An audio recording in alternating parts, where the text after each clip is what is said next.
মোৰ নাম জোনালী। মোৰ দেউৰৰ ওচৰত হঠাতে ইমান পইচা ক'ৰ পৰা আহিল মই গম পোৱা নাছিলোঁ। আমি দুখীয়া পৰিয়ালৰ মানুহ আছিলোঁ, সেয়েহে ইমানবিলাক পইচা ক'ৰ পৰা আহিছিল সেয়া মই বুজিব পৰা নাছিলোঁ। মই এগৰাকী বিধৱা মহিলা আছিলোঁ।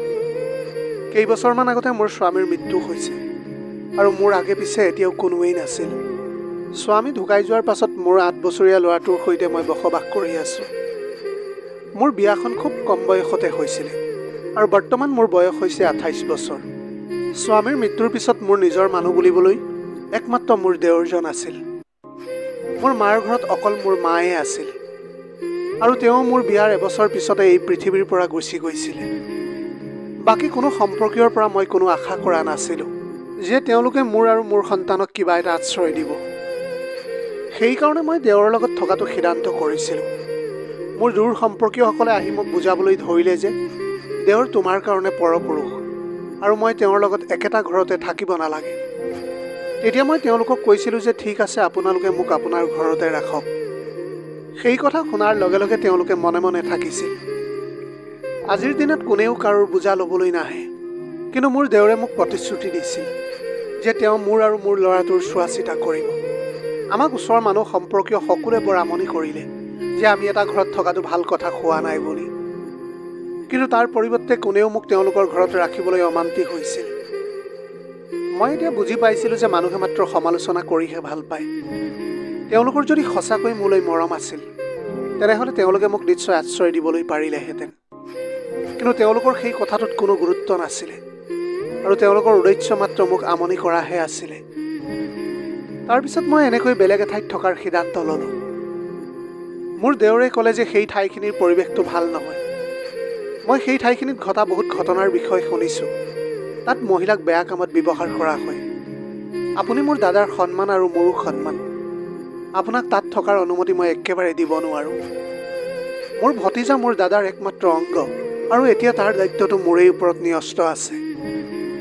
মোৰ দেউৰৰ কথা শুনি এতিয়া মোৰ মনটো বহুত ভাল লাগিবলৈ ধৰিছিল, কিন্তু মোক এই সমাজৰ কথাবিলাকে বৰ অশান্তি দি আহিছিলে। তাৰপিছত এদিন মোৰ দেউৰে ক'লে যে আমি এই গাঁওখন এৰি ক'ৰবালৈ যাব লাগিব। মোৰ তেওঁৰ এই কথাটো শুনি বৰ ভাল লাগি গৈছিল। তাৰপিছতে আমি সেই ঠাই এৰি দূৰলৈ বুলি গুচি আহিলোঁ। ইয়াতে আৰু কোনেও আমাক এতিয়া চিনি নাপায়। ইয়ালৈ অহাৰ পিছত আমি কাৰোৰে লগত কথা পতাও নাছিলোঁ আৰু সম্পৰ্কও ৰখা নাছিলোঁ। যদি আমাৰ ওচৰৰ কোনোবা মহিলা আমাৰ ঘৰলৈ আহে আৰু মোৰ দেউৰ আৰু মোৰ সম্পৰ্কৰ কথা সোধে, তেতিয়া মই কৈ দিওঁ যে তেওঁ মোৰ সৰু ভাই। তাৰপিছতে আমাৰ ওচৰে পাজৰে কথাটো বিয়পি পৰিলে যে মই মোৰ ভাইটিৰ লগত এই ঘৰটোতে থাকোঁ। সেইকাৰণে আমি ইয়াতে কোনো ধৰণৰ সমস্যাৰ সন্মুখীন হ'বলগীয়া নহ'ল। মোৰ ওচৰত মোৰ বিয়াৰ সোণৰ গহনাবিলাক আছিলে, যিবিলাক বেছি আমি ইয়ালৈ আহিছিলোঁ। তাৰপিছতে মোৰ দেউৰে তেওঁৰ ব্যৱসায় আৰম্ভ কৰি দিছিল আৰু তেওঁৰ ব্যৱসায় দিনে দিনে ডাঙৰ হৈ যাবলৈ ধৰিছিল। ঘৰলৈ এতিয়া বহুত টকা পইচা আহিবলৈ ধৰিলে। মই বহুতবাৰ মোৰ দেউৰক তেওঁৰ ব্যৱসায়ৰ বিষয়ে সুধিছিলোঁ, কিন্তু প্ৰতিবাৰেই তেওঁ মোৰ কথাৰ ভালকৈ উত্তৰ দিয়া নাছিলে। এতিয়া ময়ো বেছি সোধা পোছা কৰা নাছিলোঁ। মোৰ কাৰণে এইটোৱে যথেষ্ট আছিলে যে পইচা আহি আছে। মোৰ দেউৰ এজন ভাল ল'ৰা আছিল। তেওঁৰ পৰা কেতিয়াও কোনো বেয়া কামৰ ভয় নাছিলে মোৰ। সেইকাৰণেহে মই বেছি সোধা পোছা নকৰিলোঁ তাক। দেউৰৰ ওচৰত যেতিয়া বহুত টকা পইচা হ'ল, আমি তেতিয়া সেই ঘৰটো এৰি বহুত ডাঙৰ এটা ঘৰ কিনিছিলোঁ। এনেকৈয়ে এতিয়া আমি এটা ডাঙৰ ঘৰত জীৱন নিৰ্বাহ কৰিবলৈ লৈছিলোঁ। আমাৰ সকলো সম্পৰ্কীয় মানুহেই দুখীয়া আছিলে, সেয়েহে আমাৰ ইমান টকা পইচা দেখি সকলো সম্পৰ্কীয় আমাৰ ঘৰলৈ ঘনাই আহিবলৈ লৈছিল। মোৰ দেউৰৰ বিয়া হোৱা নাছিলে আৰু তেওঁৰ ওচৰত ইমান টকা পইচা থকা দেখি সকলোৰে চকুৰ কপালত উঠিছিল। এতিয়া মই আমাৰ ঘৰত সেইসকল ব্যক্তিকো দেখিছিলোঁ যিসকলে এটা সময়ত মোক দেউৰৰ লগত থকাটো তেওঁলোকে আপত্তি কৰিছিল। এতিয়া তেওঁলোকেতো এনেকৈ ক'বলৈ ধৰিলে যে দেউৰৰ লগত বিয়া হৈ যোৱা নহ'লে বেলেগকৈ থাকা। তুমি তেওঁৰ লগত থকাটো ভাল কথা নহয়। সেই সময়ত সকলোৰে কথাই মোৰ অন্তৰত বহুত আঘাত দিছিল। আমি ডাঙৰ ঘৰটোলৈ অহাৰ পিছত এজনী বুঢ়ী আইতা ঘৰৰ কাম কৰাৰ বাবে ৰাখিছিলোঁ। তেওঁ সকলো সময়তে আমাৰ লগতে আছিল। এতিয়া মই ঘৰত অকলে নাছিলোঁ। ধনী হোৱাৰ পিছত মোৰ দেউৰে আৰু এটা কাম আৰম্ভ কৰিলে। এতিয়া মোৰ দেউৰে প্ৰতিমাহে 50জনী ছোৱালী বিয়া কৰাই দিয়ে। সেই ছোৱালীকেইজনী বহুত দুখীয়া ঘৰৰ হয়। বিয়া হোৱাৰ পিছত তেওঁলোকক স্বামীসকলৰ লগত হনিমুনৰ সলনি তীৰ্থযাত্ৰাত পঠাই দিয়ে আৰু সকলো খৰচ মোৰ দেউৰে নিজেই বহন কৰে। এই কথাটোৰ পৰা মই বহুত আনন্দিত হৈছিলোঁ। কিন্তু আচৰিত কথাটো এইটো আছিল যে যেতিয়া ছোৱালীবিলাকে তীৰ্থযাত্ৰালৈ গৈছিল আৰু উভতি আহোঁতে বিধৱা হৈ উভতিছিল, মই তেতিয়া বৰ চিন্তিত হ'বলৈ ধৰিলোঁ, কাৰণ এনেকুৱা প্ৰতিজনী ছোৱালীৰ লগত কেনেকৈ হ'বলৈ পাৰিছে। এই কথাটো শুনি মোৰ দেউৰ চিন্তিত হৈ পৰিছিল, কাৰণ তেওঁৱে ঈশ্বৰৰ দৰ্শন কৰিবলৈ এই দায়িত্ব লৈছিল আৰু দুখীয়া ঘৰৰ ছোৱালীৰ বিয়া পাতি দিয়া আৰু তেওঁলোকক তীৰ্থযাত্ৰাত পঠোৱাৰ বাবে। মোৰ দেউৰে ক'লে যে মই এই কথাটো কোনো ছোৱালীকে গম পাবলৈ নিদিওঁ, যে যিয়ে তীৰ্থযাত্ৰালৈ যায় তেওঁৱে বিধৱা হৈ উভতিব লগা হয়। মোৰ এতিয়া দেউৰৰ কথাটো অদ্ভুত যেন লাগিছিল। মই ভাবিছিলোঁ যে ছোৱালীবিলাকে তীৰ্থযাত্ৰালৈ যোৱাৰ আগতে এই কথাটো তেওঁলোকৰ বাবে জনাটো উচিত আছিল, কাৰণ তাত নিশ্চয় কিবা এটা অদ্ভুত আৰু ভয়ংকৰ ঘটনা ঘটে, যি সকলোবিলাক ছোৱালীৰ লগতে হৈ আছিলে। মই মোৰ দেউৰক এই কথাটো বুজাবলৈ চেষ্টা কৰিছিলোঁ যে ছোৱালীবিলাকে আগতে এই কথাটো জানিব লাগে যে যাত্ৰাৰ পৰা উভতি অহাৰ সময়ত তেওঁলোকৰ স্বামীসকলৰ মৃত্যু হয়। মই কোৱা এই কথাটোৰ বাবে জীৱনত প্ৰথমবাৰৰ বাবে মোৰ দেউৰে মোৰ ওপৰত খং কৰিছিল। বিনা কাৰণত তেওঁৰ এনেকুৱা ব্যৱহাৰে মোক বৰ চিন্তিত কৰি তুলিছিল। তেওঁৰ এনেকুৱা ব্যৱহাৰে মোক আচৰিত কৰি তুলিছিল। মই মোৰ ল'ৰাটোক ৰাতিৰ আহাৰ খোৱালোঁ আৰু আমি শুই গ'লোঁ। কিন্তু মোৰ ৰাতি টোপনি অহা নাছিল, কাৰণ মোৰ দেউৰৰ কাণ্ড কাৰখানা দিনে দিনে বৰ অদ্ভুত হ'বলৈ ধৰিছিল। মই মোৰ দেউৰক সদায় নম্ৰভাৱে কথা কোৱা দেখিছিলোঁ, কিন্তু যোৱা কেইদিনমানৰ পৰা মোৰ দেউৰৰ যিটো ৰূপ মোৰ সন্মুখত আহিছিলে, সেয়া কোনোপধ্যেই মোৰ বাবে বিশ্বাস কৰাটো সহজ নাছিল। দেউৰ এতিয়া দিনে দিনে অভদ্ৰ হৈ যাবলৈ ধৰিছিল। আজি আকৌ হঠাতে তেওঁ মোৰ লগত ইমান অভদ্ৰভাৱে কথা পাতিলে, তেতিয়া মই আচৰিত হৈ পৰিছিলোঁ। মোৰ দেউৰে গোটেই ৰাতি ঘৰলৈ নাহিলে আৰু মই তেওঁৰ বাবে অপেক্ষা কৰি থাকিছিলোঁ। মোৰ এতিয়া সন্দেহ হ'বলৈ ধৰিলে যে তেওঁ নিশ্চয় কিবা এটা বেয়া কাম কৰি আছে, কাৰণ সদায় ঘৰলৈ ইমান পইচা ভাল পথেৰে অহাটো সহজ কথা নহয়। আৰু এতিয়া যিবিলাক কথা শুনি আছোঁ, ছোৱালীবিলাকক তীৰ্থযাত্ৰাত পঠোৱা আৰু তেওঁলোকৰ স্বামীৰ মৃত্যু হোৱা, তাৰপিছত মই ভাবিলোঁ যে কিবা নহয় কিবা এটা নিশ্চয় ৰহস্য আছে। সেই নিশা তেওঁ ঘৰলৈ নাহিলে। এতিয়া মোক এই কথাটোৱে বৰ চিন্তিত কৰি পেলাইছিল যে মোৰ দেউৰজন এতিয়া কলৈ গ'ল, কাৰণ ইয়াৰ আগতে কেতিয়াও এনেকুৱা নাই হোৱা যে মোৰ দেউৰে 3 দিনলৈকে ঘৰলৈ নহাকৈ আছে। এতিয়া মই এই কথাটো ভাবি আছিলোঁ, তেনেতে ঘৰৰ দৰজাৰ খোলাৰ শব্দ হ'ল। মই তেতিয়া নিজৰ কোঠাৰ পৰা বাহিৰলৈ আহিলোঁ। এনেকুৱা এটা সময়ত মোৰ দেউৰে কেতিয়াও মোৰ কোঠাত নোসোমায়, কিন্তু আজি এনেকুৱা অৱস্থাত মোৰ কোঠাত সোমালে তেওঁ।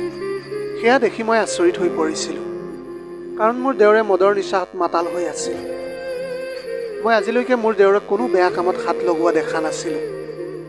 সেয়েহে মই অলপ আচৰিত হ'লোঁ যে এয়া কেনেকৈ হ'বলৈ পাৰিছে। মোৰ দেউৰে এতিয়া একেবাৰে খোজকাঢ়িব পৰা নাছিল আৰু হঠাতে তেওঁ মোৰ ফালে আহিলে আৰু আহিয়ে মোৰ ভৰিত পৰিবলৈ ধৰিলে। মোৰ ভৰিত পৰিয়ে তেওঁ হঠাতে চিঞৰি চিঞৰি কান্দিবলৈ ধৰিলে। মই আচৰিত হৈ পৰিলোঁ যে তেওঁৰ কি হ'ল বুলি। তাৰ পিছতে তেওঁ কান্দি কান্দি বেহুচ হৈ পৰিছিল। এই দুপৰীয়া এনেকুৱা সময়ত মোৰ দেউৰে মোৰ কোঠাৰ ভিতৰত আহি বেহুচ হৈ পৰিল, আৰু এতিয়া যদি কোনোবাই দেখে তেন্তে মোৰ সন্মান একেবাৰে নোহোৱা হৈ পৰিব। এইটো সময়ত ঘৰত তেওঁ আৰু মই অকলে আছিল। আমাৰ কাম কৰা বাইজনী আজি ছুটীত আছিল।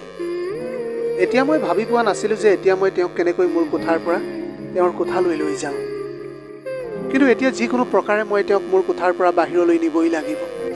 মই এতিয়া তেওঁক টানি ঠেলি তেওঁক মোৰ কোঠাৰ পৰা বাহিৰলৈ উলিয়াই আনিলোঁ।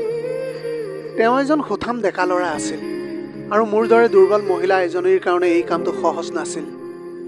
মই যেনে তেনে তেওঁক তেওঁৰ কোঠালৈ বুলি লৈ আহিলোঁ, আৰু তাতে তেওঁক শুৱাই থৈ মোৰ কোঠালৈ বুলি মই গুচি আহিলোঁ।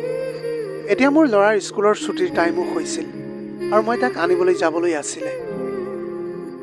মই মোৰ কোঠাটো বন্ধ কৰি দেউৰৰ কোঠাটোত বাহিৰৰ পৰা তলা এটা লগাই দিলোঁ, যাতে তেওঁ এইটো অৱস্থাত ক'তো বাহিৰলৈ যাবলৈ নোৱাৰে। মই এতিয়া গভীৰ চিন্তাত পৰিছিলোঁ। মই এতিয়া এনেকৈ স্কুললৈ গ'লোঁ, আৰু ল'ৰাটোক স্কুলৰ পৰা লৈ যেতিয়া মই ঘৰলৈ উভতিলোঁ, তেতিয়া মোৰ দেউৰ নিজৰ কোঠাৰ ভিতৰতে বন্ধ হৈ আছিলে। এতিয়া মোৰ ল'ৰাটোক গা ধুৱাই তাক খাবলৈ দিলোঁ, আৰু তাৰপিছত সি টিউচনলৈ বুলি গুচি গ'ল। টিউচনলৈ যোৱাৰ পিছতে মই দেউৰৰ কোঠাটো খুলিলোঁ। তেতিয়া মই দেখিলোঁ যে এতিয়ালৈকে তেনেকৈ বেহুচ হৈ সি পৰি আছে। এতিয়া মোৰ তেওঁৰ প্ৰতি বেছি চিন্তা হ'বলৈ ধৰিছে, কাৰণ তেওঁ বহুত সময় এনেকৈ পৰি আছে। হয়তো মদৰ নিচা বহুত বেছি হৈ গৈছিল, যাৰ ফলত তেওঁ এনেকুৱা এটা অৱস্থা হ'বলৈ পাৰিছে। মই এতিয়া বুজিব পৰা নাছিলোঁ যে এতিয়া মই কি কৰোঁ। যাৰ ফলত তেওঁৰ জ্ঞান ঘূৰি আহিব। তাৰপিছত হঠাতে মোৰ মনত এটা বুদ্ধি আহিলে। মই পাকঘৰলৈ গ'লোঁ। এটা মগত পানী লৈ দেওৰৰ ওচৰলৈ আহিলোঁ। তাৰপিছত গোটেই মগৰ পানী তেওঁৰ চকু আৰু মূৰত ঢালি দিলোঁ। একেৰাহে পানী তেওঁৰ মুখত পৰাৰ কাৰণে তেওঁ থতমত খাই উঠি বহিলে। কিন্তু এতিয়াও তেওঁৰ সম্পূৰ্ণ জ্ঞান অহা নাছিলে। মই তেওঁক ক'লোঁ যে এতিয়া তুমি অলপ বিচনাত শুই দিয়া।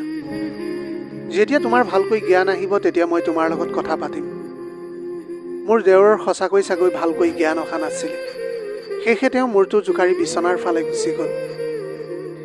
এতিয়া মই দেওৰৰে এনেকুৱা অৱস্থা দেখি বুজিবলৈ পাৰিছিলোঁ যে তেওঁ আজি প্ৰথমবাৰৰ বাবে এনেকৈ মদ খাইছিল। ৰাতি প্ৰায় 12মান বজাত মোৰ কোঠাৰ দুৱাৰত কোনোবাই টুকুৰিয়াৰ শব্দ শুনিবলৈ পালোঁ। মই তেতিয়া চক খাই বিচনাত বহিলোঁ। মোৰ ল'ৰাটো তেতিয়া টোপনিত আছিল। মই এবাৰ তাৰ ফালে চাইছিলোঁ আৰু এবাৰ দৰজাখনৰ ফালে চাইছিলোঁ। মোৰ মনটোৱে কৈছিল যে দৰজাত চাগে মোৰ দেওৰেই টুকুৰিয়াইছে, কাৰণ গোটেই দিন তেওঁ বেহুচ হৈ আছিল। এতিয়া মই নিশ্চিত হৈছিলোঁ যে মোৰ দেওৰৰ চাগে জ্ঞান আহিছিলে। এতিয়া মই যিকোনো প্ৰকাৰে জানিব লাগিব যে আচলতে তেওঁ কি কৰি আছে।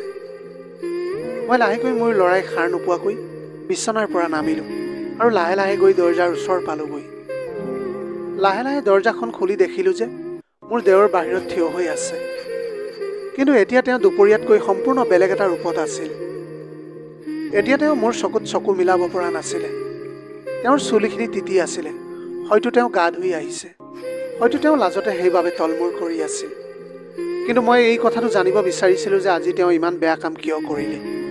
মই তেওঁক সুধিছিলোঁ যে তুমি আজি ইমান কিয় মদ খাইছিলা। তেতিয়া তেওঁ মোৰ ফালে চাবলৈ ধৰিলে। মই লক্ষ্য কৰি আছিলোঁ যে তেতিয়া তেওঁৰ চকু চলচলীয়া হৈ উঠিছিল। তেওঁ তেতিয়া লাহেকৈ মূৰটো জোকাৰিলে। এই কথাটো মই আগতেই জানিছিলোঁ যে সি মদ খাই আহিছিলে। কিন্তু মই মাত্ৰ তেওঁৰ মুখৰ পৰা এই কথাটোহে শুনিবলৈ বিচাৰিছিলোঁ। এতিয়া মোৰ বহুত খং উঠিছিল। সেইবাবে মই তেওঁক সুধিলোঁ যে তুমি কিয় মদ খাইছিলা। মোৰ কথাটো শুনি তেওঁ তলমূৰ কৰিলে আৰু ক'বলৈ ধৰিলে যে মই মদ বুলি খোৱা নাছিলোঁ। মোৰ লগৰ কেইজনমানে ক'ল্ড ড্ৰিংকছ বুলি কৈ খুৱাই দিছিল মোক। মই জনা নাছিলোঁ যে মোৰ ধনী বন্ধুসকলে নিচাজাতীয় কিবা মিহলাই মোক খুৱাই দিছিল। মই একেবাৰে কথাটো গম পোৱা নাছিলোঁ, আৰু গম পোৱা হ'লে মই কেতিয়াও সেই কামটো নকৰিলোঁহেঁতেন। এতিয়া দেওৰে কোৱা কথাখিনিত মই বিশ্বাস কৰি লৈছিলোঁ, কাৰণ মই এই কথাটো প্ৰথম দিনাই গম পাই গৈছিলোঁ যে মোৰ দেওৰ একেবাৰে বেয়া ল'ৰা নহয়। মই তেওঁক প্ৰথম দিনাৰ পৰাই নিজৰ ভাইটিৰ দৰে মৰম কৰিছিলোঁ। তেওঁ মোক নিজৰ বাইকৰ দৰে সন্মান দিছিল। মই তেওঁৰ বাইক হিচাপে বুজালোঁ যে তুমি এনেকুৱা ধনী বন্ধুৰ লগত বন্ধুত্ব শেষ কৰি পেলোৱা।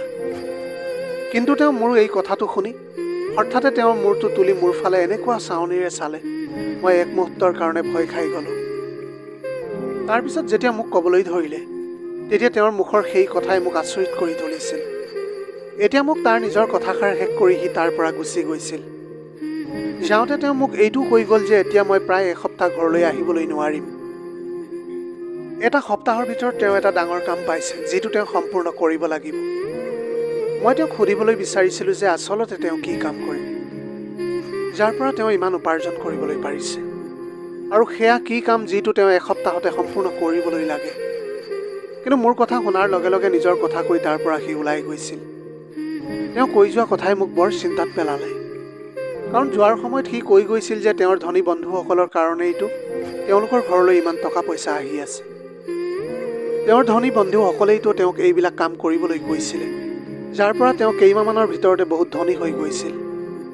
এতিয়া তেওঁ কোনো কাৰণতে সেই কাম এৰিব নোৱাৰে, কাৰণ এই কামটো কৰিবলৈ সহজ, কিন্তু এই কামটোৰ পৰা বাহিৰলৈ ওলোৱাটো বহুত কঠিন আছিল। তেওঁ এতিয়া কৈ যোৱা সেই শব্দকেইটা এতিয়াও মোৰ কাণত বাজি আছিলে। আজি সম্পূৰ্ণ 3 দিন পাৰ হৈ গ'ল, কিন্তু মোৰ দেওৰৰ কোনো খা খবৰেই নাছিলে। মই মাত্ৰ এইটোৱে ভাবি আছিলোঁ যে আচলতে কি কাম কৰে, যাৰ ফলত ইমান কম দিনৰ ভিতৰতে ইমান ধনী হৈ গ'ল তেওঁ। কিন্তু কোনো উত্তৰ নাপালোঁ মই এইবিলাক কথা ভাবি ভাবি। এসপ্তাহৰ পিছত যেতিয়া মোৰ দেওৰ ঘৰলৈ আহিলে, তেতিয়াই মই তেওঁক সুধিলোঁ যে আচলতে তেওঁ এসপ্তাহলৈ ক'ত আছিলে।